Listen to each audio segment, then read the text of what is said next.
Salut, vous qui me regardez, je m'appelle Gilles, je suis ingé son chez AD Studio Mobile et entre autres choses, je réalise aussi des vidéos et notamment la série des capsules du Petit Gilles. Je vous invite d'ailleurs à aller les regarder, je mettrai l'adresse YouTube des capsules ici en dessous dans la description pour que vous puissiez aller jeter un coup d'œil. Voilà. Pourquoi est-ce que je fais cette vidéo aujourd'hui? Simplement parce que j'ai été confronté à un problème lors de la réalisation des capsules du Petit Gilles et je voulais vous faire profiter un petit peu de cette expérience et aussi des solutions que j'ai apportées pour résoudre ce problème. Quel était le problème que j'ai eu lors de la réalisation de ces capsules du Petit Gilles? Eh bien tout simplement un problème de son. Voilà, d'habitude je filmais des paysages, des monuments et que sais-je. Je faisais un montage de toutes ces images, je rajoutais un commentaire explicatif et une musique d'arrière-plan. Voilà, donc c'était assez simple. Pour le dernier numéro, là on a fait quelque chose d'un peu particulier. Nous sommes partis à la découverte de la pratique de l'ULM. Je me suis donc rendu dans un petit aérodrome du nord de la France, à Sedan pour être précis, et le tournage s'est très bien passé, il n'y a pas de souci, mais il était un peu différent parce qu'il y avait une interactivité entre la personne qui nous faisait visiter ce club d'ULM et qui, en plus de ça, est pilote d'ULM lui-même, donc on a volé aussi avec lui, etc. Donc il y avait une interactivité, je lui posais des questions, il me répondait pour donner les explications voulues. Voilà. Et puis, après ces prises de vue, lors du montage, je me suis rendu compte d'un petit problème auquel je n'avais pas pensé. Écoutez. Petit Gilles, nous sommes sur la carte à cet endroit-ci. C'est une carte aéronautique, on en a besoin pour naviguer. Petit Gilles, encore un peu de patience avant de décoller. On va faire le tour de l'appareil ensemble, vérifier que tout est en ordre et on va commencer par enlever la protection du tube pitot qui nous informera de notre vitesse. Oula, quel vent! J'aurais dû demander au grand Gilles un matériel adapté à cette situation. Voilà. Je pense que vous avez tout de suite compris, j'ai eu un petit souci de vent, tout simplement. Il était imperceptible, donc je ne m'en suis pas rendu compte du tout. Mais évidemment, j'ai utilisé, ce qu'il ne fallait peut-être pas, en tout cas pour ce tournage-là, j'ai utilisé le micro de mon appareil photo. Donc j'utilise pour faire mes vidéos un Canon EOS 750D et j'ai utilisé le micro intégré à l'appareil. Bon, voilà. Tout le monde fait des bêtises, hein, mais je ne m'étais pas rendu compte du tout. Donc je ne l'ai vu qu'au montage, enfin je l'ai entendu plutôt qu'au montage. Et j'étais un petit peu embêté, donc j'ai essayé de corriger en effaçant des fréquences, etc. Mais malgré tout, voilà, ça reste, c'est presque impossible à retirer.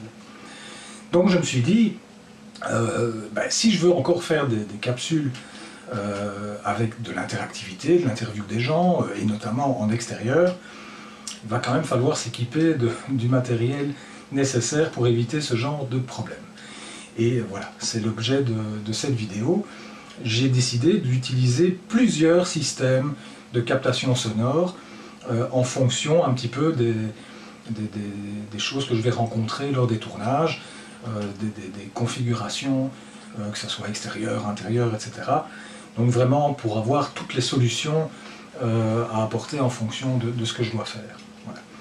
Donc ce que je trouvais intéressant, c'est que je suis certain de ne pas être le seul à avoir ce type de soucis et je voulais faire profiter de cette expérience et des essais que je vais faire maintenant pour ceux qui en ont besoin tout simplement.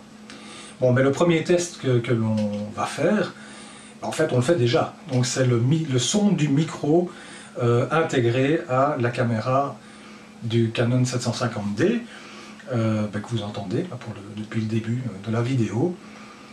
C'est un son correct, hein, c'est pas miraculeux, mais enfin voilà, c'est assez correct. Surtout quand on est en intérieur, là évidemment on n'a pas le problème de vent, ça c'est clair. Bon. Donc maintenant ce que je vais faire, je vais vous présenter les autres configurations dont je me suis fourni. Mais avant ça, je tiens à vous signaler que j'ai aussi pris une décision, c'est pour les sons captés au niveau de l'interactivité, donc avec les personnes, je vais utiliser un enregistreur audio séparé. Pourquoi? Prenons un cas de figure simple. Je suis en train d'interviewer quelqu'un pour une question de plan. J'ai envie d'être assez éloigné de cette personne. Eh bien, le système idéal, c'est de lui poser un micro-cravate. On verra ça tout à l'heure. Et ben, ce micro-cravate, pour éviter d'avoir un câble qui fait 35 mètres, ben, le plus simple, c'est de le raccorder à un enregistreur audio, de mettre l'enregistreur dans la poche du bonhomme, et voilà quoi, et vous êtes libre de faire ce que vous voulez.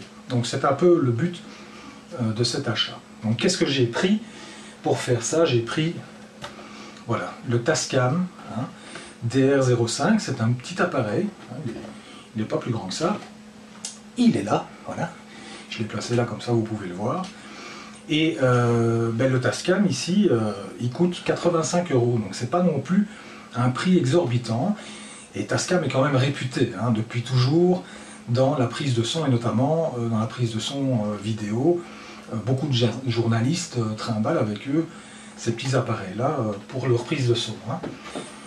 L'avantage de ce Tascam, c'est qu'il a aussi des micros intégrés. Je dis des parce qu'il y en a deux hein, qui sont placés comme ça à 90 degrés l'un par rapport à l'autre, pour vous donner quand même une qualité d'enregistrement sonore intéressante en stéréo. Donc voilà, ça peut être quand même aussi un appareil que vous allez utiliser pour prendre le son et pas uniquement pour l'enregistrer. Il y a encore d'autres fonctions, mais pour ça, je vous propose de basculer sur le son du Tascam, justement, de la prise de son Tascam, avec ses propres micros. Voilà, hop, on y est. Voilà, donc là, ce que vous entendez maintenant, ce n'est plus le son de la caméra, enfin du Canon 750D, c'est le son du Tascam DR05. Je pense que c'est quand même vraiment correct comme son. Donc là, il est stéréo, évidemment. Bah, ici, dans cet environnement-ci, ça n'a pas beaucoup d'importance. Mais voilà, sachez que c'est quand même intéressant comme qualité.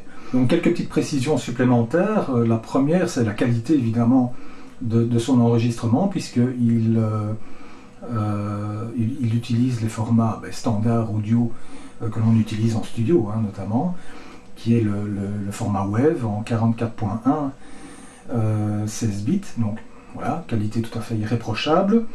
En plus de ça, il a une entrée donc, pour un micro externe, comme on va voir tout à l'heure, et il a aussi une sortie casque, donc ça c'est quand même bien, de pouvoir contrôler quand on fait une prise de son, notamment en interview par exemple, de ne pas saturer évidemment. On peut corriger d'ailleurs le niveau d'entrée du micro. Donc ça c'est vraiment très très bien d'avoir cette prise casque. Il y a aussi un petit bouton qui vous permet de bloquer les commandes. Donc si vous êtes en interview, vous avez mis votre Tascam dans la poche de votre bonhomme, il ne faudrait pas qu'avec les mouvements il pousse sur les boutons. Donc il y a un bouton pour caler tout ça et éviter d'avoir des soucis. Voilà. Donc ça c'est la prise de son du micro, enfin des micros du Tascam. Voilà. Là vous avez pu vous faire votre idée. Je vais maintenant changer. On va mettre un micro externe cette fois-ci, que je pense moi personnellement brancher sur ma caméra, mon appareil photo. Ici je vais le brancher sur le Tascam par simplicité, pour pas bouger de trop. Donc le voici. C'est un micro de la marque Boya. Je ne connaissais pas du tout. Hein, on parle souvent de la marque Rode, des choses comme ça pour la prise de son vidéo.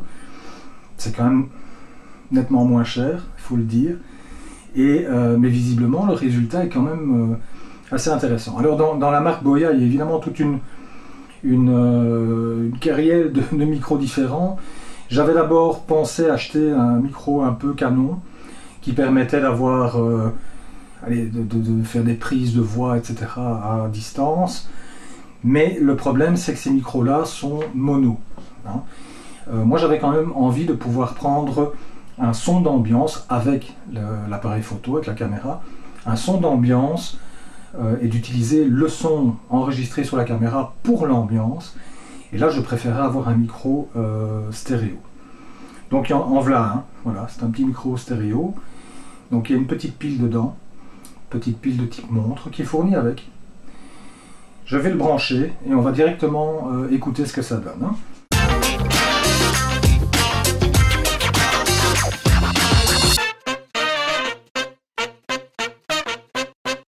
Voilà, je suis de retour, donc en principe vous devriez m'entendre grâce au micro donc Boya. Le type c'est le BYPVN50. Voilà. Donc il est intéressant, je ne sais pas si on va vraiment entendre ça, mais il est intéressant parce que donc il est stéréo. Moi je trouve ça intéressant vraiment pour prendre le son d'ambiance. Il est livré avec deux bonnettes, une bonnette un peu traditionnelle, mais aussi une petite bonnette en poil de mammouth. Ça c'est vraiment quand il y a vraiment du vent, donc c'est très efficace. Si vous comptez utiliser le Tascam pour faire des prises de son en extérieur, il existe des bonnettes pour le Tascam aussi. Hein.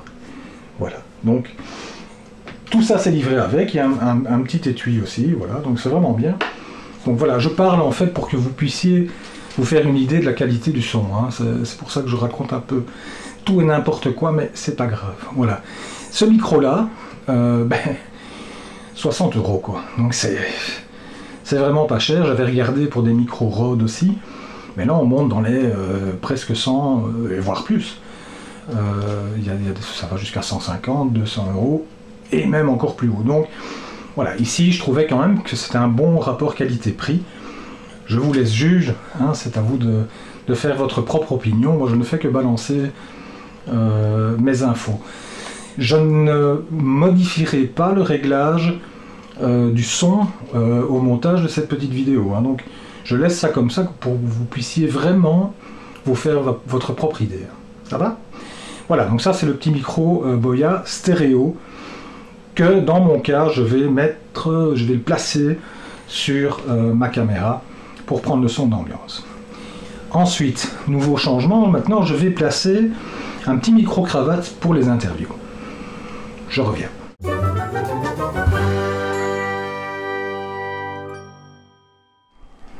Voilà, je suis de retour. J'espère que vous m'entendez correctement. En principe, oui. C'est le but de la vidéo quand même. Donc voilà, ici j'ai mis un petit micro-cravate avec le fil que j'ai passé en dessous comme à la télé. Donc voilà, hein, c'est vrai que c'est très discret. Et malgré tout, ça prend quand même vraiment bien le son de la voix. Donc c'est vraiment intéressant. C'est aussi un micro de la marque Boya. Je suis resté dans la même marque ici. Il s'appelle je regarde ma fiche, hein, c'est le BYM1. Voilà.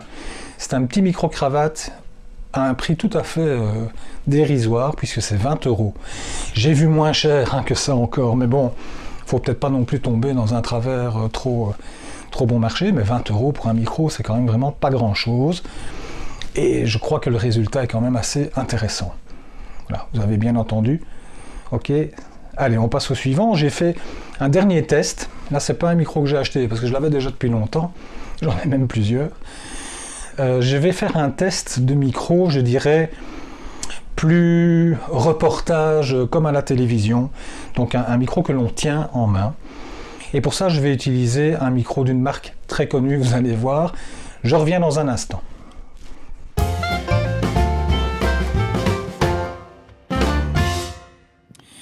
Voilà, j'espère que vous m'entendez aussi.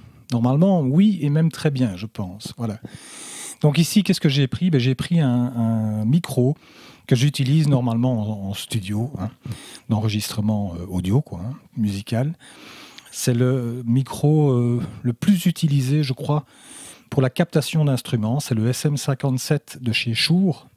Donc c'est vraiment très très connu. Mais auquel j'ai rajouté, très important, le vent, une bonnette. Voilà, une petite bonnette de chez Shure. Le micro en lui-même coûte à peu près 100 €. J'ai un petit peu comparé sur différents sites. Il coûte à peu près 100 €. La petite bonnette coûte 15 €. La bonnette Shure, hein, donc, qui est livrée qui n'est pas livrée avec, mais que l'on peut acheter chez Shure. Et alors j'ai rajouté un câble un peu particulier, puisque c'est un câble traditionnel XLR pour les micros en général, mais avec de l'autre côté un petit jack pour pouvoir le rentrer notamment dans l'entrée micro du Tascam. Ce câble-là, je l'ai payé 15 € aussi. Voilà, c'est pas non plus un prix de fou. Hein. Donc voilà, vous avez ici les 5 solutions. Donc vous avez eu le son de la caméra, vous avez eu le son du Tascam, le son du premier micro Boya stéréo, je rappelle, donc c'est le BY PVM50, le son du micro cravate Boya BY-M1, et ici le son donc du Shure SM57 avec la bonnette. J'espère que cette petite vidéo test pourra vous servir. En tout cas, moi j'ai été très content de la faire. Je me demande que si je n'en ferai pas d'autres, voilà, si jamais ça fonctionne, que vous êtes nombreux à les regarder, j'en ferai peut-être d'autres sur d'autres sujets techniques au niveau de l'audio et du visuel. Voilà, à très bientôt, au revoir.